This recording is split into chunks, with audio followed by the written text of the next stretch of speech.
جناب رسول کریم صلی اللہ علیہ وسلم کے اس دنیا میں تشریف لانے سے تقریباً 1000 سال پہلے شاہ یمن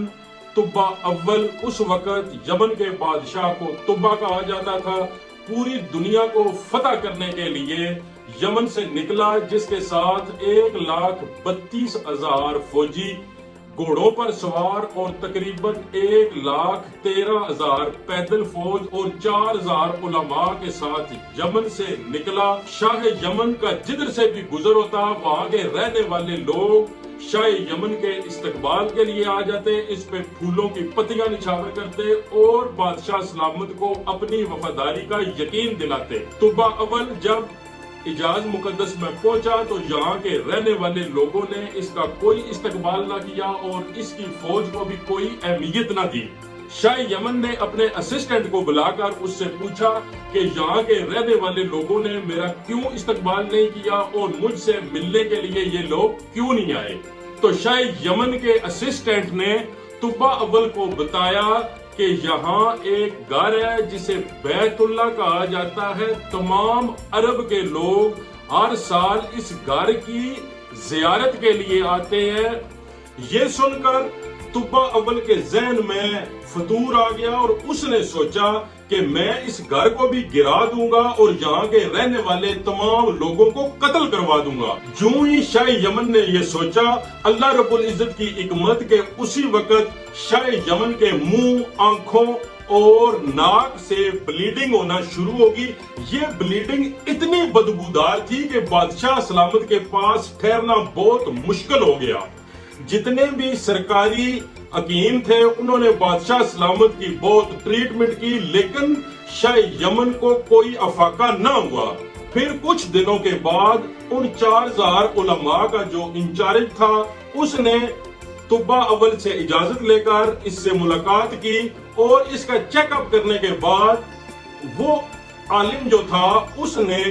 بادشاہ سلامت سے کہا کہ آپ کا زمینی علاج کیا جا رہا ہے جبکہ آپ کو آسمانی بیماری ہے۔ بادشاہ سلامت، اگر آپ کے ذہن میں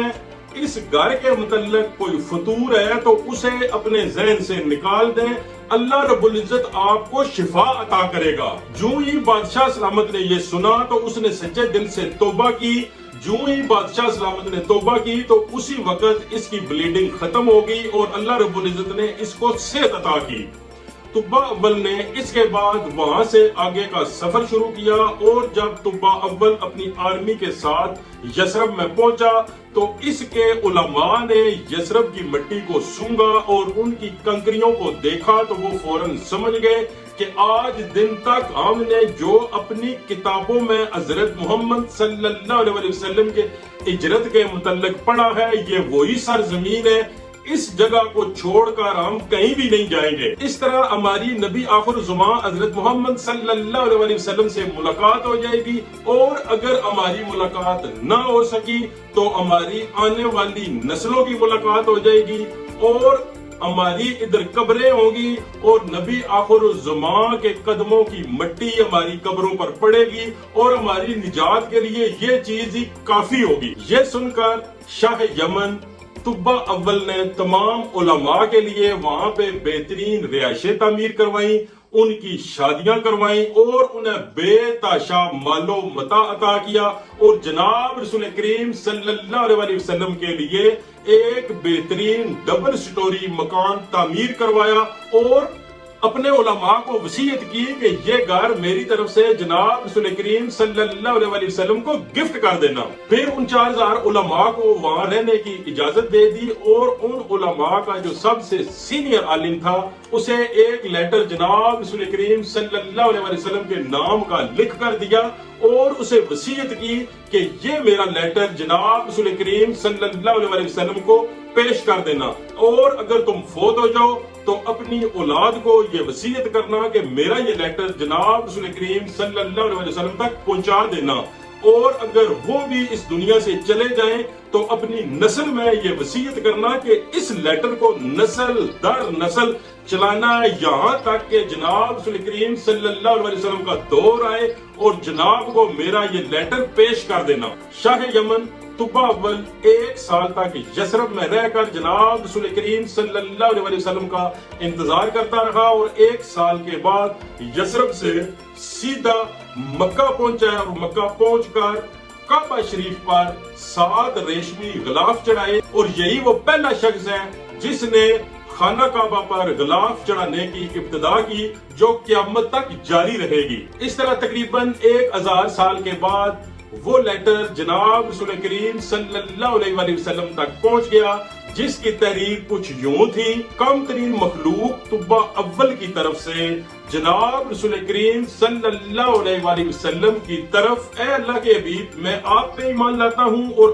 آپ پہ جو پاک کتاب نازل ہوگی اس پہ بھی ایمان لاتا ہوں، اور میں آپ کے دین پر مکمل کار بند ہوں۔ بس اگر مجھے آپ سے ملاقات کرنے کا شرف حاصل ہو گیا تو یہ میری بہت بڑی خوش قسمتی ہوگی، اور اگر میری آپ سے ملاقات نہ ہو سکے تو آپ نے میری شفاعت فرمانی ہے، اور قیامت والے دن یا رسول اللہ صلی اللہ علیہ وسلم مجھے یاد رکھنا، میں آپ کی پہلی امت میں سے ہوں، اور میں آپ کی آمد سے پہلے آپ کی بیعت کرتا ہوں، اور میں گواہی دیتا ہوں کہ اللہ وحدہ لا شریک ہے اور آپ اللہ کے سچے رسول ہیں۔ یہ لیٹر نسل در نسل اس فیملی کے پاس چلا آیا، یہاں تک کہ 1000 سال کا عرصہ بیت گیا۔ وہ لیٹر حضرت ابو ایوب انصاری رضی اللہ تعالیٰ عنہ نے اپنے خاص غلام ابو لیلہ کے پاس رکھا ہوا تھا، اور جب جناب رسول کریم صلی اللہ علیہ وسلم نے ہجرت فرمائی تو مدینہ شریف کے رہنے والے خوش نصیب لوگوں کی یہ خواہش تھی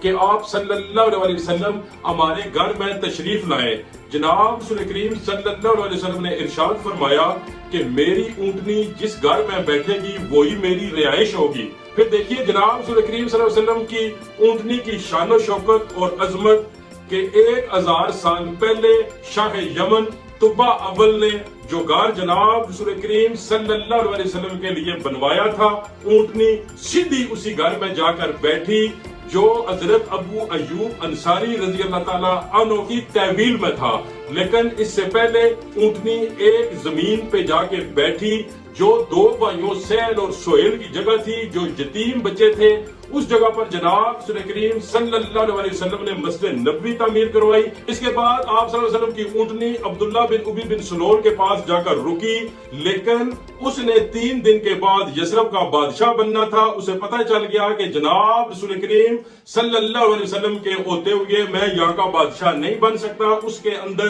جیلسی اور بغض اتنا زیادہ آ گیا کہ اس نے جناب کی گستاخی کر دی۔